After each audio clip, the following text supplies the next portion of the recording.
students, welcome to my channel. Today we will discuss about electromagnetic induction. Okay, so today our topic is electromagnetic induction.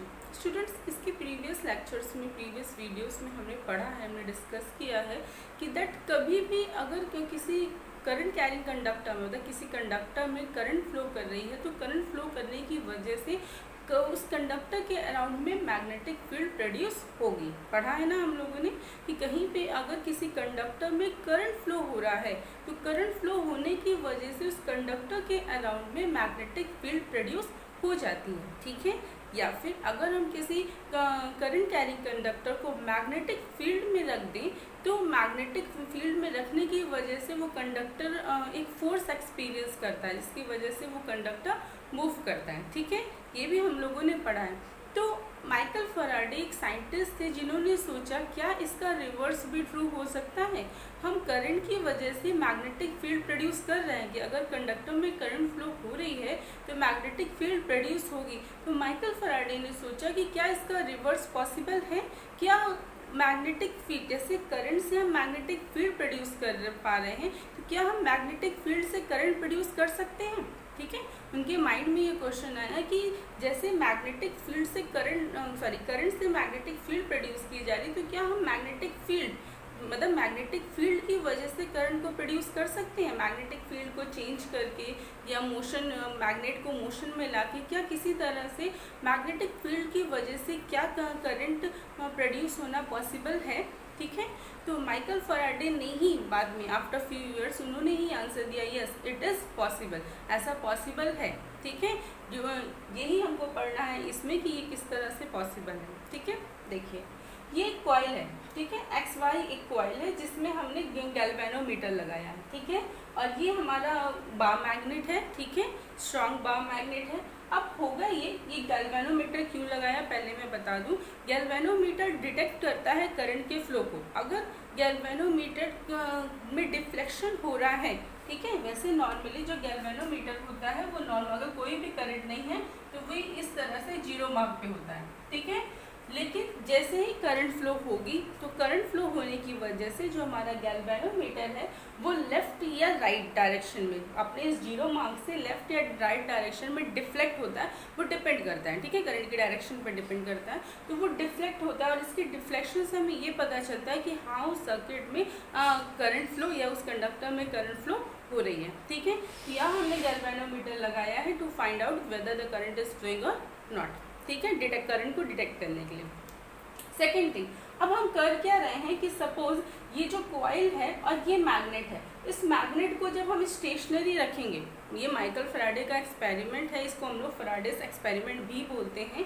तो Faraday ने experiment क्या किया कि उन्होंने इस magnet को लिया, स्ट्रॉन्ग बार मैग्नेट को, और जब बार मैग्नेट और कॉइल दोनों स्टेशनरी थे, स्टेशनरी मीन्स दोनों रेस्ट पे थे, मोशन नहीं हो रहा था, उस टाइम पे जो गैल्वेनोमीटर है उसमें कोई भी डिफ्लेक्शन नहीं आ रहा था, ठीक है।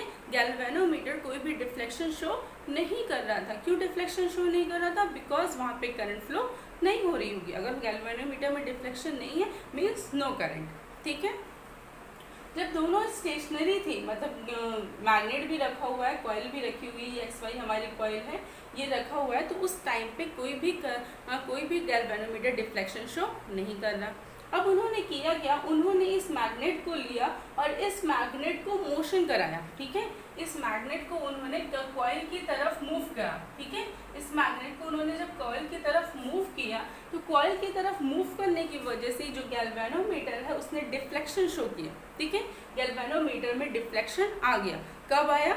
जब इस कॉइल को स्टेशनरी रखा गया और इस मैग्नेट को कॉइल की तरफ, ठीक है, टूवर्ड्स द कॉइल इस मैग्नेट को मूव कराया गया। इन दैट कंडीशन वो जो गैल्वेनोमीटर है उसने डिफ्लेक्शन शो किया। अब डिफ्लेक्शन शो किया, इससे उन्होंने ये पाया कि जब वो मैग्नेट मोशन में आ गया, ठीक है, कॉइल के रिस्पेक्ट में जब मैग्नेट मोशन में आया तब डिफ्लेक्शन शो हो रहा है, ठीक है। अब उन्होंने नेक्स्ट क्या किया, उन्होंने नेक्स्ट ये किया कि अभी तो वो मैग्नेट को टूवर्ड्स द कॉइल ला रहे थे, ठीक है, कॉइल हमारी स्टेशनरी है और उस मैग्नेट को वो कॉइल्स की तरफ ला रहे थे। अब उन्होंने ये किया कि मैग्नेट को वो कॉइल से दूर ले जाने लगे, ठीक है। अभी भी मैग्नेट मोशन में है बट ये कॉइल है और वो मैग्नेट को कॉइल से दूर ले जा रहे हैं। जब वो मैग्नेट को कॉइल से दूर ले जाने लगे उस टाइम पे भी गैल्वेनोमीटर ने डिफ्लेक्शन शो किया, बट इन अपोजिट डायरेक्शन। इस टाइप पे देखिए डायरेक्शन, और यहाँ पे भी देख लीजिए डायरेक्शन, ठीक है। तो जो उस टाइम पे भी गैल्वेनोमीटर में डिफ्लेक्शन शो हुआ, बट इन अपोजिट डायरेक्शन। इसका मतलब ये कि करंट फ्लो हो रही है। अगर करंट फ्लो ना होती तो गैल्वेनोमीटर डिफ्लेक्शन शो नहीं करता, ठीक है। अब गैल्वेनोमीटर ने डिफ्लेक्शन शो किया, मीन्स करंट है। और कब हुआ? फर्स्ट कंडीशन, जब हम मैग्नेट को मूव करा रहे थे टूवर्ड्स द कॉइल, तब भी गैल्वेनोमीटर डिफ्लेक्शन शो कर रहा था। एंड व्हेन हम जब मैग्नेट को मूव करा रहे थे, कॉइल से दूर लेके जा रहे थे, ठीक है, कॉइल की तरफ मूव नहीं करा रहे थे, कॉइल से दूर ले जा रहे थे, उस कंडीशन में भी करंट फ्लो हो रही थी, ठीक है। अब देखिए थर्ड कंडीशन, तो उन्होंने क्या किया, थर्ड पॉइंट पे उन्होंने क्या किया, मैग्नेट को स्टेशनरी रख दिया। अभी तक कॉइल स्टेशनरी थी, मैग्नेट मोशन कर रहा था। अब उन्होंने ये किया कि मैग्नेट को स्टेशनरी कर दिया और वो कॉइल को रोटेट कराने लगे, ठीक है। इस कॉइल को वो मूव कराने लगी और फर्स्ट कंडीशन में उन्होंने कॉइल को मूव कराया टुवर्ड्स दी मैग्नेट। जब वो कॉइल को मैग्नेट की तरफ मूव करा रहे थे, इन दैट कंडीशन ऑल्सो गैल्वेनोमीटर ने डिफ्लेक्शन शो किया, ठीक है। दैट मीन्स अभी भी करंट प्रोड्यूस हुई। फोर्थ पॉइंट ये, उन्होंने फिर सेम मैग्नेट को स्टेशनरी रखा और इस कॉइल को उन्होंने क्या किया, मैग्नेट से दूर मूव करा रहे हैं, वो मैग्नेट से कॉइल को दूर लेके जा रहा है। इन दैट कंडीशन ऑल्सो गैल्वेनोमीटर ने डिफ्लेक्शन शो किया, बट इन अपोजिट डायरेक्शन। अब इससे क्या समझ में आया, उन्होंने देखा कि जब उन्होंने फर्स्ट कंडीशन उन्होंने ये देखा कि जब कॉइल और मैग्नेट दोनों स्टेशनरी थे तब गैल्वेनोमीटर डिफ्लेक्शन शो नहीं कर रहा था, ठीक है। लेकिन जब उन्होंने कॉइल को स्टेशनरी रखा और मैग्नेट को मूव कराया आइदर टुवर्ड्स द मैग्नेट और away, either towards the coil और away from the coil, in that condition galvanometer ने डिफ्लेक्शन शो किया। सेम एज जब उन्होंने मैग्नेट को स्टेशनरी रख दिया और कॉइल को टुवर्ड्स द मैग्नेट और away from the magnet move कराया, तब भी गैल्वेनोमीटर ने डिफ्लेक्शन शो किया। इसका मतलब ये, when there is a relative motion, ठीक है, जब when there is a relative motion between the coil और the मैग्नेट और कॉइल के बीच में जब रिलेटिव मोशन होता है तब करंट प्रोड्यूस हो रही है। करंट कब प्रोड्यूस हो रही है? when there is a relative motion between the coil and the magnet, then the current is produced in the coil। Current coil में प्रोड्यूस हो रही है, सही है, ठीक है। लेकिन ऐसा क्यों हो रहा है, क्यों करंट जब मोशन हो रहा है उस टाइम पे करंट प्रोड्यूस हो रही है? तो मैं आपको बता दूं कि जब भी मैग्नेट होता है तो मैग्नेट में मैग्नेटिक फील्ड लाइंस निकलती है ना, मैग्नेट की वजह से मैग्नेटिक फील्ड होती है, मैग्नेटिक फील्ड लाइंस निकलती हैं। तो जब हम मोशन करा रहे हैं, जब इसको हम मूव करा रहे हैं, तो मूव कराने की कंडीशन पे इसमें से जो मैग्नेटिक फील्ड लाइंस निकलेंगी वो जो पास होंगी थ्रू द कॉइल, वो क्या हो जाएगा, कम या ज़्यादा। जैसे एक फिगर के थ्रू मैं आपको समझाऊं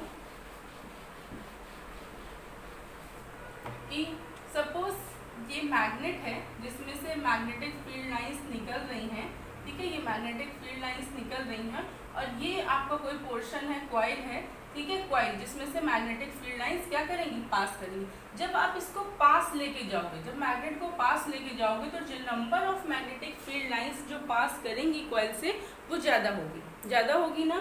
सेम एज जब हम इस कॉइल से, ये हमारा सपोज कॉइल है, कॉइल से हम मैग्नेट को दूर ले जाएंगे तो जो नंबर ऑफ मैग्नेटिक लाइंस हैं वो जो इस कॉइल से पास करेंगी वो उसकी नंबर क्या हो जाएगी, कम हो जाएगी, ठीक है। तो जब हम कॉइल को जैसे जैसे पास लाएंगे, जो number of magnetic field lines है इसमें से जो पास होंगी वो मैक्सिमम होंगी या ज़्यादा होंगी, ठीक है।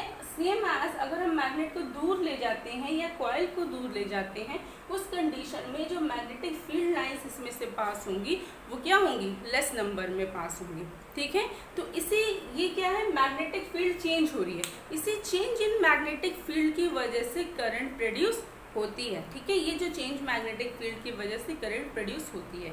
एक टर्म और यूज होता है, वो मैं आपको बता दूं, मैग्नेटिक फ्लक्स। वैसे जनरली ये एनसीईआरटी में नहीं गिवन है, फिर भी आप अपने नॉलेज के लिए जानते रहिए। मैग्नेटिक फ्लक्स क्या होता है, टोटल नंबर ऑफ, ठीक है, total number of magnetic field lines passing through a particular area. किसी एक पर्टिकुलर एरिया से जितनी total number of magnetic field lines pass होती हैं उसी को हम लोग बोलते हैं मैग्नेटिक फ्लक्स। क्या बोलते हैं? Magnetic flux. ठीक है, total number of magnetic field lines passing through a particular area, जैसे इस पर्टिकुलर एरिया से जितनी number of magnetic field lines pass होंगी उसी को हम लोग बोलेंगे मैग्नेटिक फ्लक्स। इसकी यूनिट भी होती है वेबर, इसकी यूनिट है वेबर। ठीक है, यूनिट होती है वेबर। और अगर आप फॉर्मूला पूछेंगे तो B into A, where B is the magnetic field and A is the area. Angle भी होता है लेकिन अभी उसकी बहुत ज़्यादा जरूरत नहीं है। तो मैग्नेटिक फ्लक्स को फाई से डोनेट करते हैं। Phi is equal to B into A, where phi is the magnetic flux, B is the magnetic field and A is the area. So total number of magnetic field lines passing through a particular area is known as magnetic flux. Its unit is Weber. ठीक है, so magnetic field जब change होती है, अगर magnet को हम पास ले जा रहे हैं तो ज़्यादा मैग्नेटिक फ्लक्स होगा, पास होगा, मतलब ज़्यादा मैग्नेटिक फील्ड लाइंस पास हो रही है। दूर ले जा रहे हैं तो कम मैग्नेटिक फील्ड लाइंस पास हो रही है। तो मैग्नेटिक फील्ड में चेंज हो रहा है, इस चेंज की वजह से ही करंट प्रोड्यूस होती है। ठीक है, समझ में आया? अभी जो मैंने पीछे एक्सपेरिमेंट बताया था और इस फिगर के थ्रू जो बताया, ठीक है, एक बार और देख लेना अगर आपको कोई भी कंफ्यूजन होगी। ठीक है, तो देखिए, सो हमने क्या इस एक्सपेरिमेंट से फराडे को क्या पता चला कि when there is a relative motion between the magnet and the coil, ठीक है, when there is a relative motion between the magnet and the coil, then the current produce in the coil and this current, ये जो current produce हो रही है उस current को इन्होंने नाम दिया इंड्यूस्ड करंट। क्या नाम दिया? Induced current, induced current. ठीक है, अब करंट प्रोड्यूस हो रही है, जब रिलेटिव मोशन हो रहा है कॉइल और मैग्नेट में तो करंट कैसे प्रोड्यूस हो रही है? Induce current. तो आपको पता होगा जो करंट का सोर्स होता है वो क्या होता है? Potential difference. तो वहाँ अगर करंट प्रोड्यूस हुई तो कहीं ना कहीं तो पोटेंशियल डिफरेंस होगा, तभी तो करंट प्रोड्यूस हुई। तो उन्होंने ये बोला कि जो पोटेंशियल डिफरेंस इंड्यूस्ड होगा due to this change in magnetic field, जब मोशन हो रहा है मैग्नेट और कॉइल के बीच में तो मैग्नेटिक फील्ड चेंज हो रही है, तो इस चेंज की वजह से जो पोटेंशियल डिफरेंस प्रोड्यूस हो रहा है उसको उन्होंने नाम दिया induced potential difference. Induced potential difference, potential difference, induce मतलब जो पोटेंशियल डिफरेंस प्रोड्यूस करवाया गया है, इंड्यूस कराया गया किसी दूसरी चीज़ की वजह से। So induce current and induce potential difference. ठीक है, और ये जो पूरा फिनोमेना है जिसमें इंड्यूस करंट या इंड्यूस पोटेंशियल डिफरेंस प्रोड्यूस होता है, इस पूरे फिनोमेना को हम लोग बोलते हैं इलेक्ट्रोमैग्नेटिक इंडक्शन। इस पूरे फिनोमेना को बोलते हैं इलेक्ट्रोमैग्नेटिक इंडक्शन। ठीक है, अब मैं आपको शॉर्ट में सबकी डेफिनेशन भी बता देती हूँ बिकॉज एग्जाम में डेफिनेशन आती है। ये जो पूरा हम लोगों ने पढ़ा था अभी समझा है, ये फराडे एक्सपेरिमेंट है। ठीक है, फराडे का एक्सपेरिमेंट क्यों था ये पता करने के लिए कि जैसे करंट से मैग्नेटिक फील्ड प्रोड्यूस होती है, क्या वैसे ही मैग्नेटिक फील्ड से भी करंट प्रोड्यूस होती है। तो हाँ, उन्होंने एक्सपेरिमेंटली प्रूव किया कि yes it is possible, it is also true. ठीक है, अब अगर आपको एग्जाम में क्वेश्चन आता है what is induce current, what is induce potential difference या फिर व्हाट इज इलेक्ट्रोमैग्नेटिक इंडक्शन, तो आप डेफिनेशन क्या देंगे? हाँ, the phenomena of the electromagnetic induction की definition, the phenomena of production of induced current और इंड्यूस्ड पोटेंशियल डिफरेंस। क्या मैंने बोला? The phenomena of production of induced current और इंड्यूस पोटेंशियल डिफरेंस। ठीक है, induce potential difference because of changing magnetic field lines. ठीक है, because of changing magnetic field, because of changing magnetic field is called electromagnetic induction. The phenomena of production of induced current or induced potential because of change in magnetic field is called electromagnetic induction। मतलब magnetic field के change होने की वजह से वो process जिसके through induce current या induce potential difference produce होता है, उस प्रोसेस को, उस फिनोमेना को हम लोग बोलते हैं इलेक्ट्रोमैग्नेटिक इंडक्शन। ठीक है, और इलेक्ट्रोमैग्नेटिक इंडक्शन मतलब ये जो पूरा दिया किसने था? फराडे ने। फराडे ने दिया था इन 1831। फैराडे ने अपना एक्सपेरिमेंट दिया था और इलेक्ट्रोमैग्नेटिक इंडक्शन के बारे में बताया था इन 1831, ठीक है। और पूरा जो एक्सपेरिमेंट है उसको फैराडेज एक्सपेरिमेंट भी बोलते हैं। अब इंड्यूस करंट की बात करें तो an electric current produced by changing magnetic field, an electric current produced by changing magnetic field is called induce current, ठीक है।